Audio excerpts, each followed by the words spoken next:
হাঁচি কাশির সময় বাহু বা টিস্যু দিয়ে নাক মুখ ঢেকে রাখুন। ব্যবহৃত টিস্যুটি অবিলম্বে ঢাকনাযুক্ত ময়লা ফেলার ঝুড়িতে ফেলুন। ঘন ঘন সাবান ও পানি কিংবা হ্যান্ড স্যানিটাইজার দিয়ে হাত ধুয়ে ফেলুন অন্তত 20 সেকেন্ড। অপরিষ্কার হাতে চোখ নাক মুখ ধরবেন না। আক্রান্ত ব্যক্তিদের সংস্পর্শ এড়িয়ে চলুন এবং কমপক্ষে 3 ফুট দূরত্ব বজায় রাখুন। সন্দেহজনক রোগীদের ক্ষেত্রে করণীয়: জ্বর, কাশি এবং শ্বাসকষ্টে আক্রান্ত হলে সুস্থ না হওয়া পর্যন্ত বাড়িতে অবস্থান করুন। রোগীর নাক মুখ ঢাকার জন্য মাস্ক ব্যবহার করতে বলুন। রোগীদের সেবাদানকারীগণও সতর্কতা হিসেবে মাস্ক ব্যবহার করবেন। প্রয়োজন হলে নিকটস্থ হাসপাতাল অথবা আইডিসিআর অথবা স্বাস্থ্য বাতায়নে 16263 নম্বরে যোগাযোগ করুন। স্বাস্থ্য ও পরিবার কল্যাণ মন্ত্রণালয় সহ বিভিন্ন মন্ত্রণালয় সংস্থার প্রস্তুতি সম্পর্কে আপনাদের জানাচ্ছি। করোনা ভাইরাস নির্ণয়ে আরটিপিসিআর, র্যাপিড অ্যান্টিজেন টেস্ট, টিকা যত ভ্যাকসিন, বিভিন্ন ব্যবস্থাপনা নির্দেশিকা, ঔষধ, অক্সিজেন, প্রয়োজনীয় যন্ত্রপাতি, আইসিইউ, কোভিড চিকিৎসার বিশেষায়িত সুবিধা সম্বলিত নির্দিষ্ট হাসপাতাল, সেবাদানকারীদের জন্য প্রয়োজনীয় নিরাপত্তা সামগ্রী যেমন মাস্ক, পিপি, ফেস শিল্ড এক্সেট্রা ইত্যাদি কোভিড-19 সংক্রান্ত সকল বিষয়ে স্বাস্থ্য ও পরিবার কল্যাণ মন্ত্রণালয় সহ সরকারের সংশ্লিষ্ট মন্ত্রণালয় সংস্থার মধ্যে সমন্বয়ের মাধ্যমে প্রস্তুতি চলমান আছে। অতি দ্রুত এ সকল সম্পর্কে আমাদের প্রস্তুতির বিষয়ে আমরা সংবাদ সম্মেলনের মাধ্যমে সকলকে অবহিত করব ইনশাল্লাহ। কোভিডের যে pandemic situation that is over, সেটা হওয়ার পরে আমরা শুধু না, পৃথিবীর সর্ব জায়গায় এটা শিথিলতা যদিও চলমান আছে প্রক্রিয়া এবং টিকাও চলমান আছে, কিন্তু যেহেতু পার্শ্ববর্তী দেশগুলোতে তারপর কোভিড-19 প্রাদুর্ভাব বেড়েছে, সেই উদ্দেশ্যে সরকারের দায়িত্ব হিসেবে, স্বাস্থ্য মন্ত্রণালয়ের দায়িত্ব হিসেবে আমরা এই সচেতনতা বৃদ্ধি এবং আমাদের অবস্থান আপনাদের সামনে তুলে ধরার জন্য প্রতিজ্ঞাবদ্ধ এবং এটা চলমান থাকবে। টাইম টু টাইম আপনাদের কাছে আমরা না গেলেও আপনাদের কাছে বার্তা চলে যাবে। টিকার বিষয়ে যেটা কিটের বিষয়ে, কিট অলরেডি আমরা সংগ্রহ করেছি এবং আপনারা জানেন যেখানে আরটিপিসিআর হয় বিভিন্ন জায়গায় সেখানে এখনও কিট আছে, কিছু কিছু জায়গায় এগুলো অ্যাকচুয়ালি মেয়াদ উত্তীর্ণ হয়েছে, কিন্তু অলরেডি আমরা যথেষ্ট সংখ্যক কিট আমরা সংগ্রহ করেছি, র্যাপিড অ্যান্টিজেন এবং আরটিপিসিআর কিট সহ, এবং এটা গত বর্ষ আমাদের কাছে এটা মজুদ হয়েছে। আজকে আরটিপিসিআর আমাদের কাছে আসবে। এছাড়া বিভিন্ন যেমন আইডিসিআর এর কাছে কিছু আরটিপিসিআর রয়েছে, বিভিন্ন জায়গায় রয়েছে, সংখ্যা যদিও অপ্রতুল। এবং এটাও আপনারা জানেন যে অ্যাকচুয়ালি আমরা নিজেদের দায়িত্ববোধ থেকে আমরা এই সব সমবেত হয়েছি এবং ব্যবস্থা গ্রহণ করছি। প্রকৃতপক্ষে যেসব কেস অ্যাকচুয়ালি আমরা আইডেন্টিফাই করছি তার সংখ্যা কিন্তু খুব বেশি নয়। এটা একটা বিষয়, কিন্তু আমাদেরকে সময় মতো ব্যবস্থাপনা নিতে হবে, জনগণের সচেতনতা বৃদ্ধি করতে হবে। টিকার বিষয়টা জানেন যে টিকা চলমান আছে এবং গত অ্যাকচুয়ালি এপ্রিল মে মাসে আমরা 1,17,16,900 টিকা আমরা অলরেডি সিভিল সার্জনদের কাছে হ্যান্ড ওভার করেছি। 17,16,900 এবং 14,39,904টি ডোজেস কারেন্টলি আমাদের ইপিআই হেডকোয়ার্টারে মজুদ আছে। এই হলো টিকার বিষয়। আর অতীতের যে বিষয়গুলি এগুলো আমাদেরকে অনুসন্ধান করতে হবে। আপনারা জানেন আমরা জুলাই অক্টোবরের পরে এখানে আসলে আমাদের দায়িত্বে নিয়েছি, এই বিষয়গুলো আমাদেরকে সময় দিয়েছেন। আমরা যথোপযুক্ত চেষ্টা করব যে ওই টিকার বিষয়গুলো তুলে ধরার জন্য। আমরা ইতিপূর্বেও আমাদের মনে হয় যে আমরা সংবাদ মাধ্যমের কিছু কিছু প্রতিনিধি, বিশেষ করে আমাদের উপদেষ্টা মহোদয়কে এসব বিষয়ে যাবতীয় ইনফরমেশন দিয়ে দিয়েছি অলরেডি। ধন্যবাদ। আচ্ছা, আমি লাবণী গুহ ডিপ্টি হিসেবে কাজ করি। গতকাল ডিসিসি হাসপাতালে আমাদের সার্বিক প্রস্তুতি সম্পর্কে আপনাকে টু দ্য পয়েন্টে হসপিটাল টু হসপিটাল ইনফরমেশন দিতে হলে আমাকে আরও 2-3 দিন সময় দিতে হবে, কারণ আমরা বন্ধের মধ্যে পড়ে গেছি একটা বিষয়।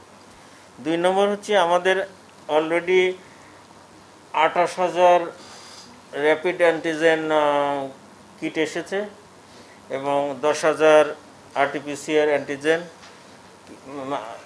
কিট আজকে আমরা পাবো। এবং আমরা অন্য আন্তর্জাতিক সংস্থার সাথে অলরেডি যোগাযোগ করেছি, মন্ত্রণালয়ের মাধ্যমে বিভিন্ন আমাদের বন্ধু দেশের সাথে আমরা যোগাযোগ করছি। আমরা আশা করছি কিটের কোনো সমস্যা হবে না ইনশাল্লাহ।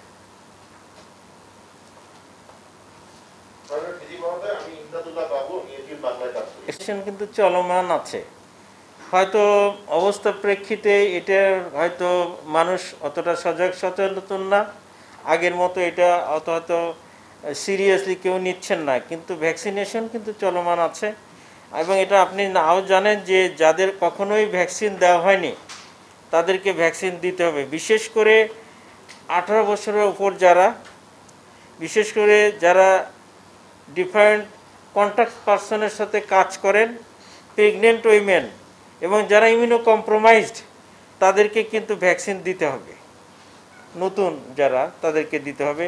আর পুরাতনদের মধ্যে যাদেরকে দেওয়া জরুরি তাদের মধ্যে হচ্ছে অ্যাবভ 60 ইয়ার্স, যাদের রিস্ক ফ্যাক্টরস রয়েছে, যাদের মরবিডিটি রয়েছে, যারা রিস্ক পেশেন্ট হিসেবে আমরা ধরে রাখি, তাদেরকে 6 মাস পরে আরেকটা ডোজ দেওয়া উচিত। এবং যারা ইমিউনো কম্প্রোমাইজ, যাদের রোগ প্রতিরোধ ক্ষমতা কম, আর যারা ধরেন অ্যাডাল্ট কিন্তু আগে ভ্যাকসিন নিয়েছে এই গ্রুপ, কিন্তু তাদের কোমরবিডিটিস রয়েছে, যারা সরাসরি কোভিড পেশেন্টের সাথে কাজ করেন এবং প্রেগনেন্ট উইমেন, তাদের 12 মাস পরে আরেকটা ডোজ নেওয়া উচিত। আর রিসেন্ট প্রেগনেন্সি হইলে প্রতি প্রেগনেন্সিতে একটা করে ডোজ নিতে হবে। এইটা হচ্ছে প্রোটোকল। এই প্রক্রিয়াগুলো চলমান আছে। আর কিছু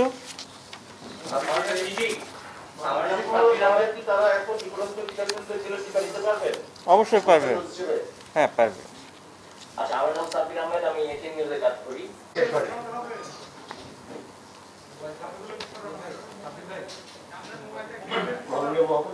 আমি বুদ্ধদেব বলবো এটা শেষ হয় না, এখানে এখনো মানে যেটা একটা নতুন শুরু হয়েছে, এখন এটা কত বিরোধ, এটা ফ্যাটালিটি কেমন, এই ব্যাপারে কোনো স্টাডি বা এগুলো কিছু এখনো হয়নি।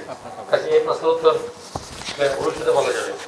তবে আমাদের আশেপাশের দেশের মধ্যে সবচেয়ে বেশি ইনফেক্টেড থাইল্যান্ড, যেগুলো প্রতিদিন প্রায় 12 থেকে 14,000 ইনফেক্টেড হচ্ছে।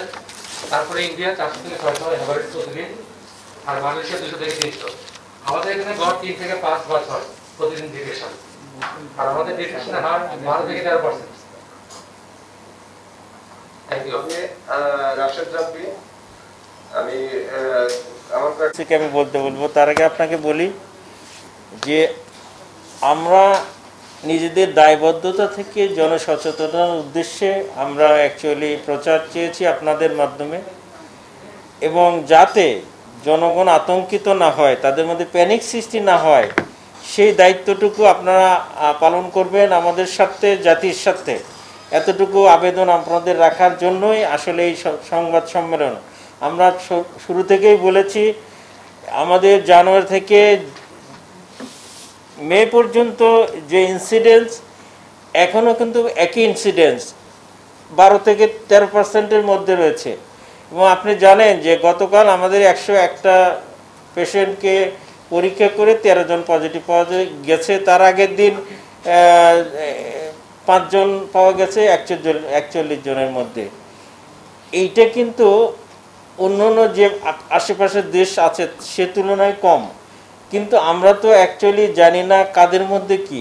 জনগণের সচেতনতা বাড়লে বা জনগণ যদি সর্দি কাশি কোনো রোগ মনে করে, তাহলে আমাদের প্রচারের জন্য তাহলে তো পরীক্ষার হার বেড়ে যাবে, তখন আমরা প্রকৃতপক্ষে জানতে পারবো যে এর সংখ্যা কেমন। এটা একটা বিষয়। আমরা আতঙ্ক সৃষ্টি করার জন্য নয়, বরং আতঙ্ক যাতে সৃষ্টি না হয় সেই জন্য আপনাদের মাধ্যমে এই প্রচারটুকু আমরা করতে চেয়েছি। ধন্যবাদ। আর বলেছেন হাসপাতাল অ্যাকচুয়ালি যখন প্রয়োজন হয়েছে ডেডিকেটেড কোভিড-19 হাসপাতাল আমরা তখন ছিল, বিভিন্ন পর্যায়ে হাসপাতাল ছিল, বেসরকারি মিলে। আপনি জানেন যে আমাদের প্রায় 885 জায়গায় পরীক্ষা চলতো এবং RT-PCR ছিল 162 এবং বেসরকারি পর্যায়ে 70টি ছিল। এগুলোর আমরা যে এখন পরিধি এবং সক্ষমতা নিয়ে আমরা এখন কাজ করছি। আমাদেরকে কয়েকদিন সময় দিতে হবে, বিস্তারিত আমরা জানাতে পারবো। আর রোগীর সংখ্যা এখন এই মুহূর্তে যে অবস্থায়, তাদের চিকিৎসার জন্য কোভিড ডেডিকেটেড হাসপাতাল অ্যাকচুয়ালি জরুরি হয়ে পড়েনি। এগুলো সাধারণত ডিস্ট্রিক্ট হাসপাতালে যেখানে এই চিকিৎসা পাওয়ার মতো তারা চিকিৎসা নিচ্ছে, বেশিরভাগই বাসায় থেকে চিকিৎসা নিচ্ছে। এতটুকুই। অবস্থা ভেদে আমরা প্রয়োজনীয় ব্যবস্থা করতে পারবো। আপনি যে কথাটা বলেছেন, আপনি জানেন ERPP প্রজেক্ট ছিল, তো প্রজেক্টের ডেট ইজ ওভার এবং তারা আউটসোর্সিং ছিল। তো তাদের সাথে তো আমাদের চুক্তি ছিল এরকম যে 1 বছর প্রতি রিনিউ করা হবে। যদিও মানবিক কারণে তারা আমাদের কাছে অনেকভাবে উপস্থাপন করেছে বিষয়গুলো। আমাদের এখন যে রোগীর লোড এবং ম্যানেজমেন্টের যে প্রয়োজনীয়তা, সে তুলনায় আমাদের যথেষ্ট ম্যান পাওয়ার আছে। তারপরে প্রয়োজন যদি হয়, সে প্রয়োজন অবস্থা ক্ষেত্রে আমরা ব্যবস্থা নেব ইনশাল্লাহ। আপনাকে ধন্যবাদ।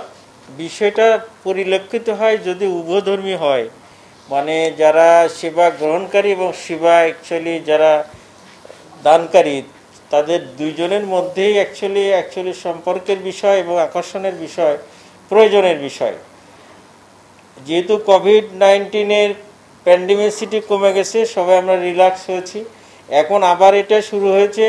ঈদের মধ্যে আমরা তিনটা মিটিং করেছি, সিভিল সার্জন, উপজেলা স্বাস্থ্য পরিবার কল্যাণ কর্মকর্তা, ডিভিশনাল ডাইরেক্টর সহ মন্ত্রণালয়ের সর্বোচ্চ পদস্থ উপদেষ্টা মহোদয়, বিশেষ সহকারী মহোদয়, তাদেরকে নির্দেশনা অলরেডি দেওয়া হয়েছে এবং তারই ধারাবাহিকতায় আমরা আপনাদের সম্মুখীন হয়েছি যে আমাদের মাল্টিডিসিপ্লিনারি অ্যাপ্রোচ দরকার।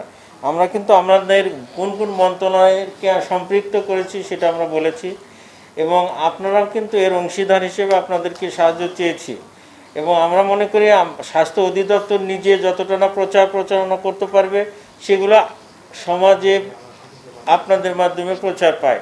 সো এই লক্ষ্যেই আপনাদেরকে আমরা অনুরোধ করেছি। এছাড়া আমরা লোকাল গভর্নমেন্ট বলেছেন, তথ্য মন্ত্রণালয় বলেছেন, শিক্ষা বলেছেন, সমাজসেবা বলেছেন, সবাইকে আমরা একত্রিত করেছি এবং সবাই মিলে একটা স্ট্যান্ডার্ড সার্ভিস দেওয়ার জন্য আমরা প্রস্তুত নিয়েছি। এই পর্যায়ে আপনি যে প্রশ্নটা করেছেন, হাসপাতালের অবস্থা কি, হাসপাতালে আমরা প্রস্তুতি শুরু করেছি। আমাদের অ্যাকচুয়াল সিনারিও কিন্তু অত বেশি অ্যালার্মিং নয়। সেই যতটুকু আছে আমাদের ব্যবস্থাপনা, তাদের যত সংখ্যক অ্যাফেক্টেড হচ্ছে তাদের চিকিৎসা দেওয়ার জন্য যথেষ্ট কিট আমরা সংগ্রহ করেছি, এগুলো ডিস্ট্রিবিউট করব আমরা বলেছি। জেনারেলাইজড এই ইনভেস্টিগেশনের কোনো দরকার নেই। যারা শুধুমাত্র রোগের উপসর্গ নিয়ে আসবে বা নিজের থেকে মনে করবে, তাদের জন্য। ইন জেনারেল সবার জন্য এটা দরকার নাই তো। আর আরেকজন বলেছেন যে একটা actually flu like, very simple, mild ফর্মে বলা হয়েছে। সো হাসপাতালে যদি আসে, আমরা যদি মনে করি তার পরীক্ষা করা উচিত, অবশ্যই আমরা করব। সর্ব জায়গায় এই পরীক্ষা করার সুবিধা থাকবে। ঈদের আগে মঙ্গলবার আমরা ওখানে গিয়েছিলাম। অ্যাকচুয়ালি বিষয়টা খুব সেন্সিটিভ। তারা আমাদের জুলাই আগস্টের অ্যাকচুয়ালি বিপ্লবী সেনা, আবার সাধারণ রোগীদের চিকিৎসা। তো ঈদের আগে অ্যাকচুয়ালি ইমার্জেন্সি শুরু হয়েছে।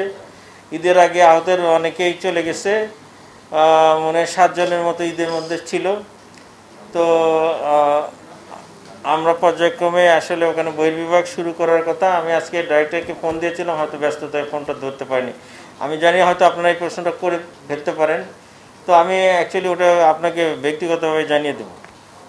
চলছে, ইমার্জেন্সি সেবা চলছে। কোনটা? রাজনৈতিক সমাবেশ।